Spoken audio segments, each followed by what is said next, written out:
आज हमारे साथ वजी वारसी हैं, जो कि थिएटर करते रहे, ड्रामा आर्टिस्ट हैं, राइटर हैं, एक्टर हैं, डायरेक्टर हैं, और उसके साथ ही साथ इनके 2 नावल भी इन्होंने लिखे हैं। एक बच्चों के लिए जंगलिस्तान, और दूसरा भी बच्चों के लिए गूगली सब जानती है। और नसरी नज़्मों की एक किताब शाया हुई 2017 में, हैरत और दरियाफ्त का खेल, और उसके बाद लिखना लिखाने का सिलसिला भी जारी है। आज जो है हम थिएटर के हवाले से थोड़ा सा बात करेंगे कि थिएटर में आपने बड़ी एक्टिविटीज़ की हैं, और एक दौर के अंदर 80s के दौर में, जबकि कराची जैसे शहर में जहाँ पे कोई पॉजिटिव एक्टिविटी या क्रिएटिव एक्टिविटी की कोई गुंजाइश नहीं थी, उस वक्त जो दहशत का, खौफ का एक माहौल था, और उस माहौल के अंदर कोई पॉजिटिव एक्टिविटी नौजवानों की तरफ से होनी बहुत मुश्किल थी।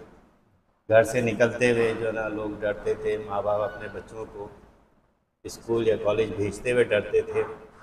उस ज़माने में, उस दौर के अंदर एक ऐसी पॉजिटिव एक्टिविटी करना कि थिएटर की तरफ के ज़रिए जो है ना लोगों को एक कोई अच्छा काम, एक्टिविटी देना और अच्छा पॉजिटिव काम करना, प्रोग्रेसिव काम करना, तो उस हवाले से हम वजी वारसी साहब से पूछेंगे कि इनका सफ़र कहाँ से शुरू हुआ और उन्होंने क्या क्या कारहाय नुमायाँ अंजाम दिए। तो अब हम शुरू करेंगे वजी वारसी से। आपका सवाल वसीम के सफ़र बताएं तो कह सकते हैं हम कि कहाँ तक सुनोगे, कहाँ तक सुनाएं। तुम भी इसी सफ़र में साथ रहे हो, लम्हा लम्हा हम दोनों साथ रहें और अभी तक साथ है। उसके बावजूद मैं बताने की कोशिश करता हूँ कि 80s का ज़माना है। ज़ियाउल हक माशाल्लाह MRD मूवमेंट, रशिया में टूट फूट और एक मायूसी की फिजा में, मैं मतलब सिर्फ जो समझ लो कि बाप बता रहा हूँ। और ये जो लेफ्ट के लोग थे, DSF, NSF और दूसरे, ये अचानक वो रशिया में जब उनके टूट फूट का सिलसिला शुरू हुआ, गोर्बाचोव के मसाइल शुरू हुए, तो हम सब मायूस हो गए। ऐसे में जो है वो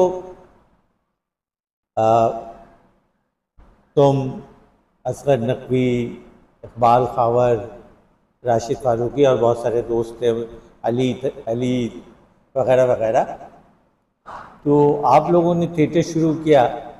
और मेरा चूँकि ताल्लुक़ एक मजहबी घराने से है, तो थिएटर वेटर को बहुत अच्छी निगाह से नहीं देखते, मुश्किल काम।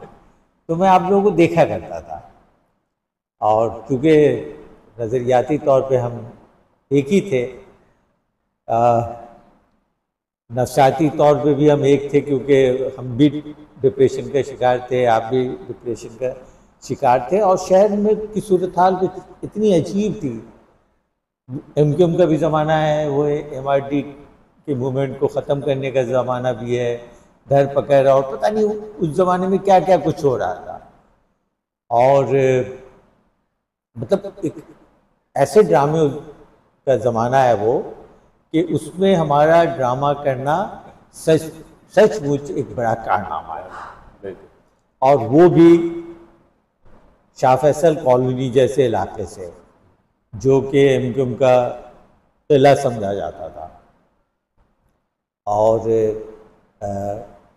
हालात इतने ख़राब थे कि राह चलते फायरिंग होती थी, और दरमियान में रिहर्सल करते करते हम ख़त्म कर देते थे। खैर, ये सारा सिलसिला तो हम गुफ्तगू में आगे भी करेंगे। तो मैं तो आप लोगों को देखने आता था, और चूँकि काम वही कर रहे थे जो हम करना चाहते थे, कि समाज के जो मसाइल हैं, जो इश्यूज़ हैं, उसको हाईलाइट तो हम कर सकते हैं। अगर हम तब्दील नहीं कर सकते तो हम उस पर रोशनी तो डाल सकते हैं, हम उस पर गुफ्तगू तो कर सकते हैं। और थिएटर भी एक गुफ्तगू है जिसमें जो है वो किरदारों के ज़रिए वो मसाइल को हम उजागर करते हैं। और सच्ची बात है कि उस वक्त थिएटर टेक्निक से भी हम वाकिफ़ नहीं थे, बिल्कुल नहीं थे। सब तकरीबन सारे लोगों ने सिवाय इकबाल खाबर के सब पहली दफ़ा जो है वो थिएटर कर रहे थे।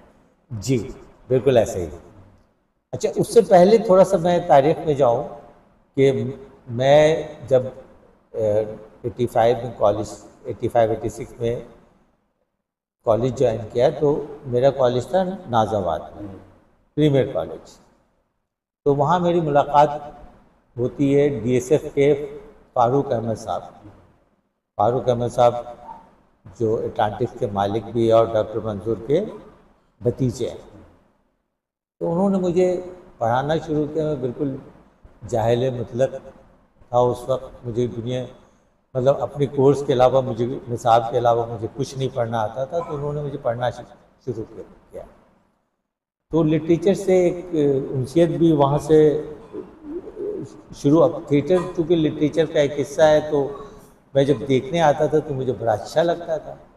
फिर कहते हैं ना कि जिस तरह दुनिया इत्तफाक़ात की कहानी पे जो है वो ज़िंदा है और बनी और वगैरह वगैरह, तो मेरा थिएटर में आना भी एक इत्तफाक ही है कि वो एक कैरेक्टर आप लोगों के उसमें था साइंटिस्ट का, तो वो शायद कोई आगे पीछे हो गया। और मैं चूँकि रोज़ आता था तो मुझे वो मुकालमे याद थे। तो मुझसे कहा गया कि भाई आप परफॉर्म करें, हमारे पास तो ऑप्शन नहीं है। हमने कहा चलो ठीक है, कर लेते हैं, ये भी करके देखते हैं। तो वो पहला तजर्बा था। अब उसके मुतालिक ये कहना बड़ा मुश्किल है कि वो अच्छा तजर्बा था या बुरा तजर्बा था, लेकिन वो सीखने के लिए एक बड़ा अच्छा तजर्बा था। बल्कि मैं कहूँगा कि एक अच्छा तजर्बा था। बुरा ड्रामा था लेकिन तजर्बा बड़ा अच्छा था। तो जमा हुए, कलेक्ट हुए, सारे साथी एक दूसरे से जुड़े। बिल्कुल। ये एक बहुत बड़ा एक काम था। ग्रुप बना, तकरीबन 50-60 लोगों का जो है ना ग्रुप बना है शाह फैसल कॉलोनी के अंदर। जी, बहुत बड़ी बात थी उस वक्त भी। खैर उससे बड़ा ग्रुप तो बाद में बना जो हम लोगों ने बनाया। वो ग्रुप देखिए हमें मतलब पता नहीं आप इससे इत्तेफाक करेंगे कि नहीं करेंगे, हमें उस ग्रुप से जो मसाइल पैदा हुए वो ये थे कि वो ग्रुप जो है ग्रुप के लिए नहीं काम कर रहा था। वो कुछ ज़ातियात पे वो लोग कुछ शख्सियत बनने के लिए जो करते, ठीक है, कोई इतनी बुरी बात नहीं है। तो हमें लगा कि यार ये जो कह रहे हैं वो नहीं कर रहे। तो हमने कहा कि एक और ग्रुप बनना चाहिए जिसका नाम हमने बांग थिएटर रखा।